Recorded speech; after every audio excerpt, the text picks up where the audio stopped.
Hello guys, and welcome back to another video. This summer we had the amazing opportunity to spend 2 months in Korea. This video specifically is going to highlight some of the daily life that we experienced, as well as all of the amazing Korean food that we got to have. But it was such an amazing time and I'm so ready to go back. But for now, let's get into the video.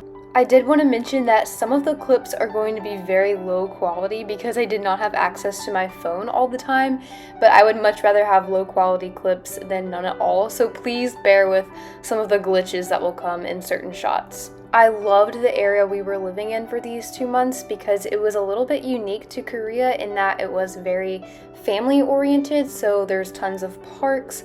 There's always people either running, walking, or riding bikes, and then like you can see in this clip, there were all kinds of exercise equipment just randomly placed everywhere, and so we were having fun just kind of experimenting with all different kinds of things. Thankfully, we had a really nice apartment and it was amazing just how peaceful it was here. So we would take the mornings pretty slowly, just watching the sunrise, sitting in the living room and read while eating breakfast. So just taking it really easy before doing our tasks of the day. And then the view was just so beautiful. Again, just so many parks everywhere. Everything was easily walkable, like going to the grocery store, going to friends' houses. So we would do a lot of walking, but I loved it so much. And even at night, just the lights everywhere was fascinating, and getting to see different skylines. I'm sorry, again, bad footage, but it was just amazing.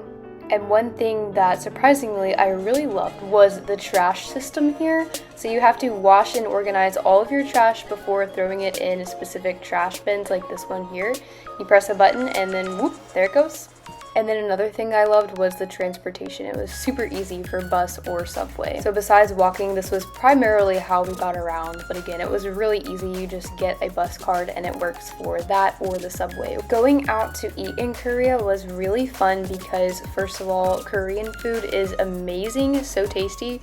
Second of all, the restaurants here are usually really easy to order from and the food is very cheap and you get so much of it. So usually we never spent over $10 for a meal. Plus, it was always such a huge experience because you got to try new things, and robots like this one here sometimes brought food to your table, so it was just so fun. Some of my favorite restaurant experiences were when you get to have your food cooked in front of you, like literally there is a burner in the middle of the table and you either cook it yourself or they will cook it for you, and then you just put it onto your own individual bowl.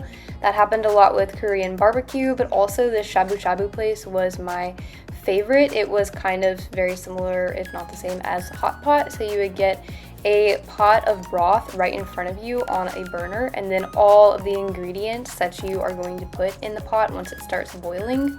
So you cook like noodles, different kinds of vegetables, even dumplings, just anything that you want, plus the meat. And you put it in your pot right in front of you, turn it on, it gets hot and cooks, and then you just scoop it out into a bowl and eat it with different sauces. And so it is so tasty and amazing. I would definitely recommend trying.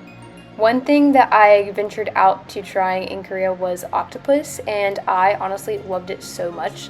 The texture biting into it was like biting into a shrimp, but the flavor was so amazing. And then another thing that we tried was Korean fried chicken.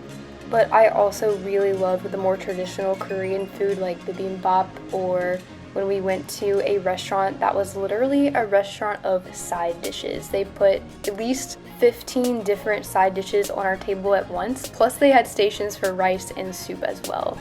So the variety was absolutely insane and I was thriving because spicy food is near and dear to my heart, plus just getting to try all kinds of different new things like lotus or pickled radish, fish, kimchi. This was Korean barbecue with, again, like tons of different side dishes to choose from. So if you don't like something, there's going to be something else on the table that you will like. I mean, it's crazy. But because the food culture here is so big, it is always such an amazing activity to go and do with friends and just to have new experiences and make new memories. They also have tons of cafes. So you can either go to 24-hour cafes where you check out yourself, or you can go to different themed cafes. They had an animal zoo cafe. They had one which seemed like you were in Disney World of how themed it was. They had other cafes where you just hop in and get a special drink and maybe a dessert and chill for a little while. There were always tons of different pastries to choose from of all different types of flavors, a lot of matcha flavored things. So it was always very fun to explore different cafes and meet up with friends.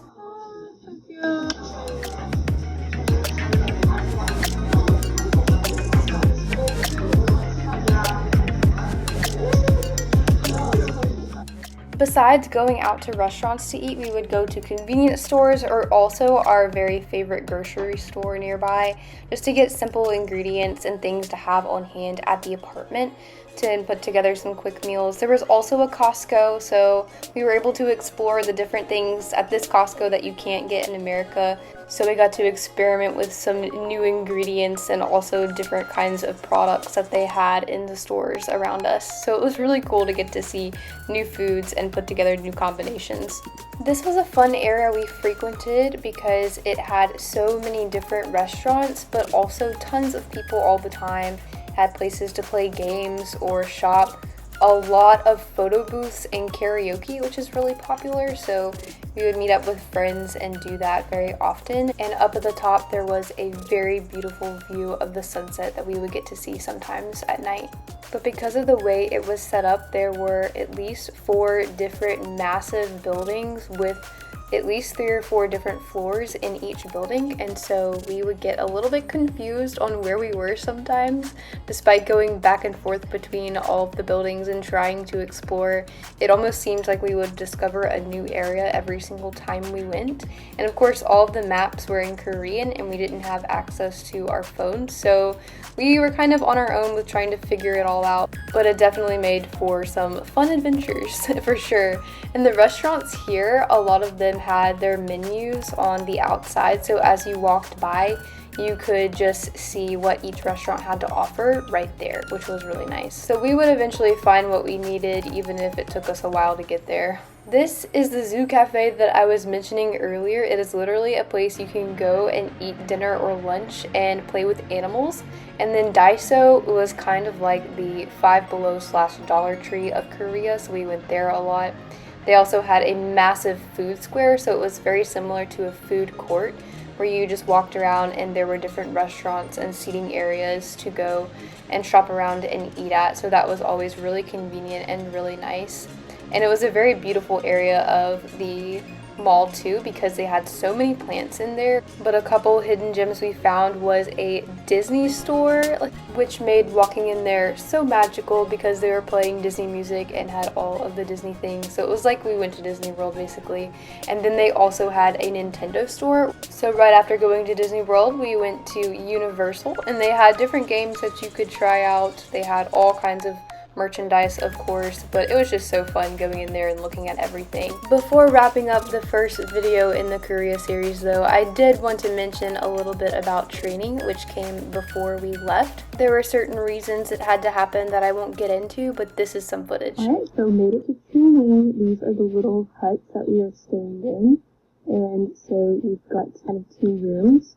This is our rooms. Have not unloaded all the stuff, but that is like all of the bunk beds, and I've got to set up my sleeping bag. I'll probably be on this top one right here.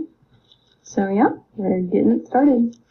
Obviously, the living situation for training was challenging, but it was so beneficial for some of the things that we were doing while away. And then in coming back, we got to hike around these falls and just enjoy the beautiful black bear that we got to see on our walk, as well as a deer, and then eventually her fawn showed up too. So very relaxing. Alright guys, that is all for this video in the Korea series. In the next one, we will highlight more of the travel that we got to do around the country and some really fun, amazing things that we got to see. But thank you so much for watching. Make sure to like and subscribe if you wish, and I will see you in the next one. Bye.